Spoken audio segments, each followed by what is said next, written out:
Ce n'est pas Dieu qui a donné la Bible, c'est le colonialiste qui a pris la Bible et qui est venu avec pour te rendre esclave. Et ainsi vous dites, nous on ne veut pas de cette Bible-là. Nous voulons nos propres traditions, notre propre culture africaine. Nous ne voulons pas du Dieu des Blancs, nous ne voulons pas du livre des Blancs. C'est faux. Voici la preuve. La Bible n'est pas le livre du colonialiste. Parce que la Bible elle-même est contre le racisme. Et la Bible originelle, la première Bible, pas la Bible en français, en lingala, en anglais, parce que ce n'est pas ça la première Bible. La première Bible n'a pas été écrite en français. La première Bible a été écrite en hébreu, en araméen, l'Ancien Testament, et le Nouveau Testament en grec. La Bible n'est pas la Bible des Français. La Bible n'a pas été écrite dans sa première version en français, ni en anglais. C'était en araméen, c'était en hébreu, c'était en grec. Et ce ne sont pas les Grecs qui sont venus ici, ni les Hébreux, ni les Araméens, ce sont les Français. Donnez-moi l'amen. Alors, mes frères, la Bible n'est pas le livre du colonialiste. Pourquoi? Parce que la Bible reconnaît l'Égypte, reconnaît l'Afrique, comme étant la puissance mondiale au temps de Moïse. La Bible reconnaît qu'il y avait une nation africaine qui était la plus puissante de la terre. Si la Bible était la Bible du colonialiste, elle n'allait pas reconnaître que les Africains, pendant un temps, dominaient la terre. Aussi, la Bible reconnaît la reine de Saba de l'Éthiopie et reconnaît que c'était parmi les plus grandes reines de ce temps-là. La Bible reconnaît l'Éthiopie et reconnaît l'élévation de la reine de Saba. Si c'était la Bible du colonialiste, le livre du colonialiste, ça n'allait pas reconnaître qu'une femme, d'ailleurs une femme, était aussi élevée que Salomon. La Bible reconnaît que c'est un Africain, Simon de Cyrène, qui a aidé Jésus lorsqu'il avait du mal à porter la croix. Quand Jésus portait la croix, qui est venu pour l'aider? C'est Simon de Cyrène. Cyrène, c'est la Libye. Donc ce sont les Africains qui sont venus aider Jésus quand il devait monter à la croix. Donnez-moi la main. La Bible reconnaît. Quand on a voulu tuer Jésus, il a fui où? En Égypte, quand il était un enfant. C'est l'Afrique qui a reçu Jésus quand il était bébé. Lorsque le peuple de Dieu a voulu mourir de faim, quelle est la nation qui les a reçus? C'est l'Égypte qui a reçu Jacob et Joseph à Goshen. C'était l'Afrique.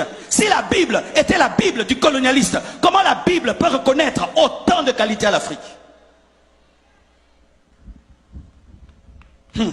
Donne-moi la main. La Bible reconnaît que l'un des plus grands prophètes de l'Ancien Testament, Moïse, a grandi où? En Afrique, en Égypte. Il est né où? En Afrique, en Égypte. Il a été élevé par qui? Par des Africains. Parce que les Africains, ce sont eux les Égyptiens. Les Égyptiens étaient des Africains. C'est aujourd'hui l'histoire. On nous montre les Égyptiens avec des Égyptiens qui avaient des nez pointus. Non. On a fait des recherches dans les sites archéologiques. Les grands pharaons de l'Égypte, c'était des Noirs. Et la Bible reconnaît cela. Ce sont les Noirs qui ont appris à Moïse à écrire. La Bible le reconnaît. Mais pourquoi vous dites que la Bible est le livre du colonialiste? Lorsque maintenant nous-mêmes, nous sommes venus lire, nous sommes rendus compte que c'est vrai, dites c'est vrai. Les colonisateurs ont utilisé la Bible pour dominer le noir. Mais ce n'est pas parce qu'ils ont utilisé la Bible que c'est leur Bible. Ce n'est pas parce que je prends un couteau, je te tue avec, que ça devient mon couteau. Je l'ai mal utilisé. Il était fait pour préparer, moi je l'ai utilisé pour tuer. Est-ce que je vais jeter un couteau parce que le couteau a tué quelqu'un alors qu'à la base on l'a utilisé pour préparer?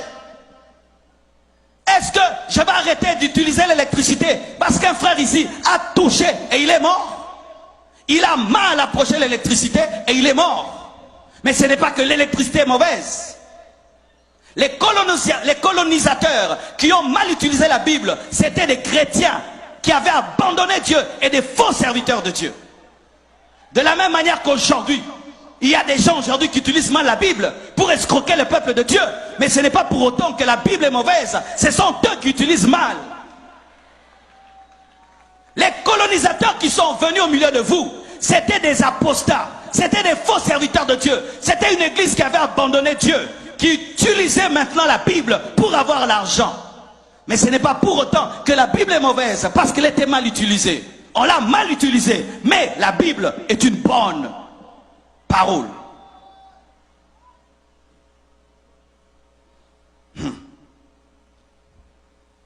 Mes frères et sœurs, une vraie église n'encourage jamais la méchanceté. Pourquoi on dit toujours que la Bible, c'est le livre des colonisateurs? Mais on ne parle pas de Martin Luther King. Martin Luther King aussi utilisait la Bible. C'était un pasteur, mais il a utilisé la Bible contre le racisme. Et aujourd'hui, on a eu un Barack Obama qui est devenu président des États-Unis. C'est la Bible qui a fait qu'il y ait la fin de la ségrégation raciale aux États-Unis. C'était la Bible. Comment la Bible peut être une Bible des colonisateurs alors que Jésus lui-même est né lorsque Israël était colonisé par les Romains? Jésus est né dans la colonisation. Il a trouvé la colonisation. Les Romains dominaient les Juifs. Comment il peut encourager cela?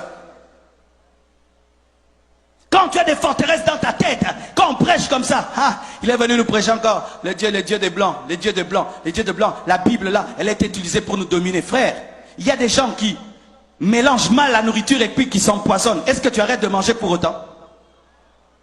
Qui arrête de manger parce que quelqu'un a mélangé une nourriture avec une autre qui l'a empoisonné? Tu dis non, il n'a pas bien mangé, mais la nourriture est bonne, mais lui n'a pas bien mangé. Ce n'est pas parce que quelqu'un a mal utilisé la Bible que la Bible est mauvaise.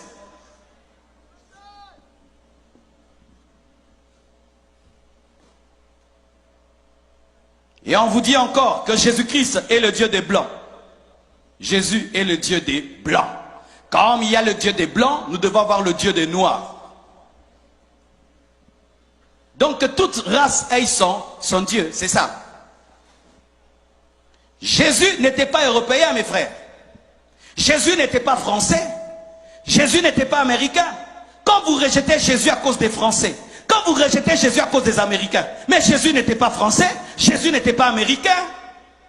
Jésus n'a même jamais prêché en Amérique. Il n'a même jamais prêché en France. Lui-même était juif.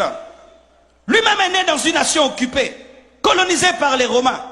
Comment est-ce que Jésus-Christ va encourager le colonialisme? Et même s'il avait une peau claire, sachez que son sang était aussi rouge que le sang des Africains. Alléluia. Le sang de Jésus-Christ était rouge, rouge comme ton sang, comme le mien. Sinon aussi, que les Américains aient leur Dieu, les Japonais aient leur Dieu, les Chinois aient leur Dieu, comme Jésus est juif. Alors nous ne voulons pas du Dieu des Juifs, nous voulons le Dieu des Chinois, nous voulons le Dieu des Américains, le Dieu des Français. Mais la Bible nous dit, dans Jean 3,16, car Dieu a tant aimé le monde qu'il a donné son Fils unique, afin que quiconque croit en lui, Jésus est venu pour toutes les nations, pour tout le monde, pour toutes les langues et pour toutes les races.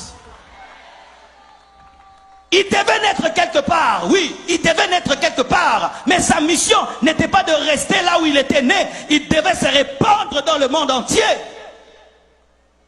Mais ce n'est pas parce qu'il est né quelque part qu'il est le Dieu que de ces gens-là. Je suis du Congo et aujourd'hui j'appartiens au monde entier. Je suis ici en Haïti en train de vous bénir. Est-ce que ma prédication c'est la prédication des Congolais? Mais je suis né où? Au Congo. Mais là celui qui vous prêche, est-ce que c'est un Haïtien? N'est-ce pas que ça vous bénit? Et vous pensez que Jésus ne peut pas vous bénir plus que Marcelo? Parce qu'il n'est pas né en Haïti et il est né en Israël. Vous croyez cela?